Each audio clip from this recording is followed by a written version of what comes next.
वैद्युत क्षेत्र।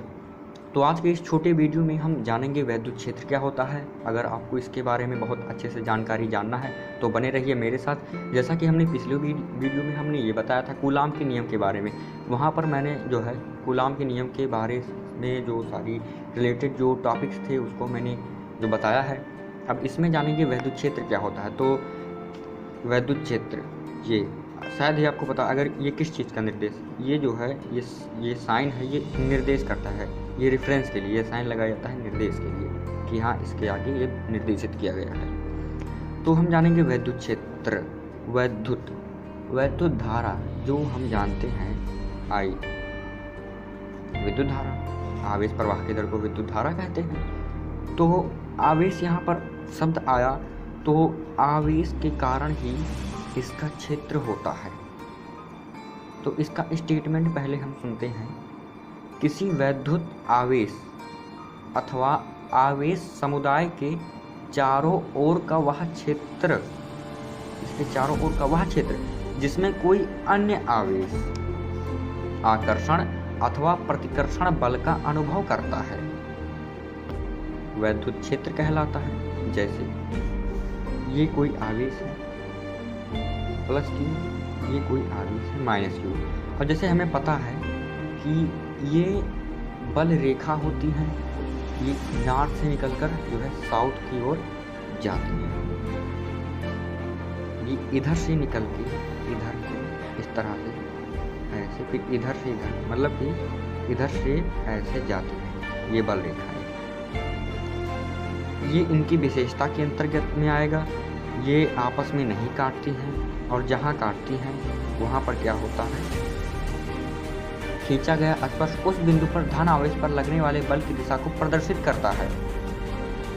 कोई भी दो बल रेखाएं परस्पर काट नहीं सकती, क्योंकि उस दिशा में कटान बिंदु पर दो स्पर्श रेखाएं खींची जा सकती, जो उस बिंदु पर बल की दो दिशाएं प्रदर्शित होंगी, जो कि संभव नहीं हो सकता है। इसलिए ये काटती नहीं है। ये नॉर्थ से निकल के साउथ की ओर जाती है, उत्तर से निकलकर दक्षिण की ओर जाती है। तो ये पॉजिटिव है, ये निगेटिव है। तो ये जो चार्ज क्रिएट करेंगे वो कौन सा चार्ज क्रिएट करेंगे, ये आपस में क्या करेंगे, अट्रैक्ट करेंगे। और इनका क्षेत्र मान लीजिए यहाँ तक है, और ये आवेश है।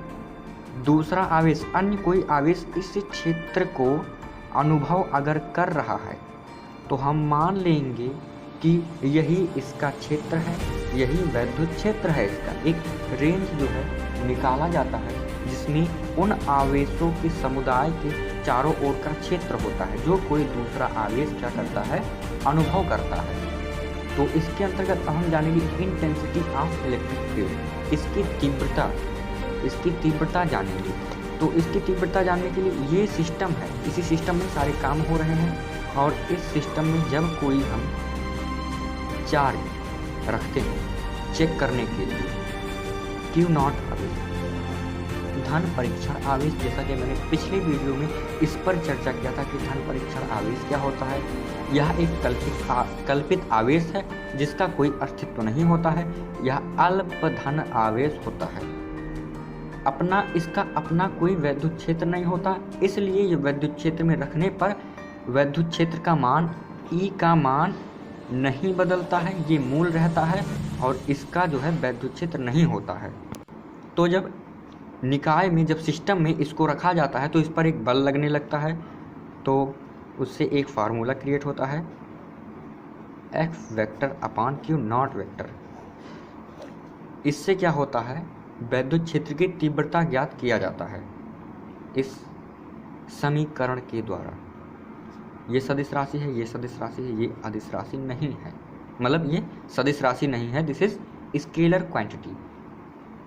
और अब इसका मात्रक क्या हो जाएगा, इलेक्ट्रिक फील्ड का न्यूटन पर कूलाम, बल का मात्रक न्यूटन, आवेश का मात्रक कूलाम।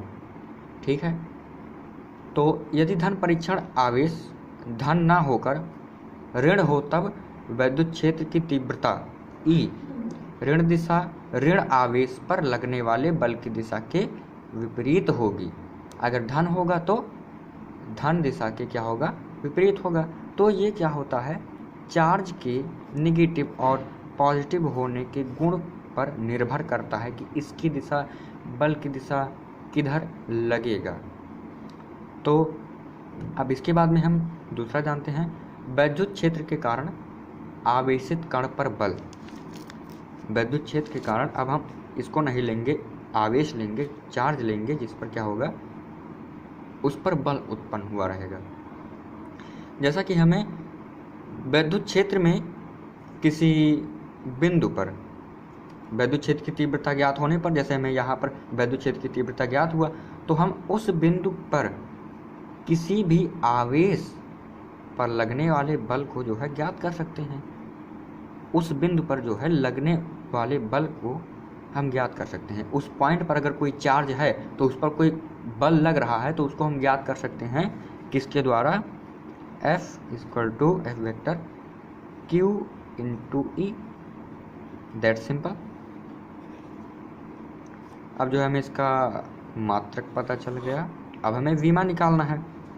तो बल का मात्रक क्या होता है, इसी का जो है, इसी का बात हो रहा है। बल का मात्रक न्यूटन, न्यूटन का जो है विमा क्या होता है, बल का mLT-2, आवेश Q बराबर I इंटू T, I का A, T का T ही होता है, बड़ा वाला T, A T।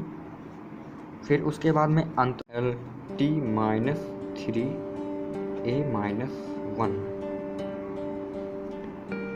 ये वाला T ऊपर गया, उससे ऐड हो गया, तो T-3 आ गया।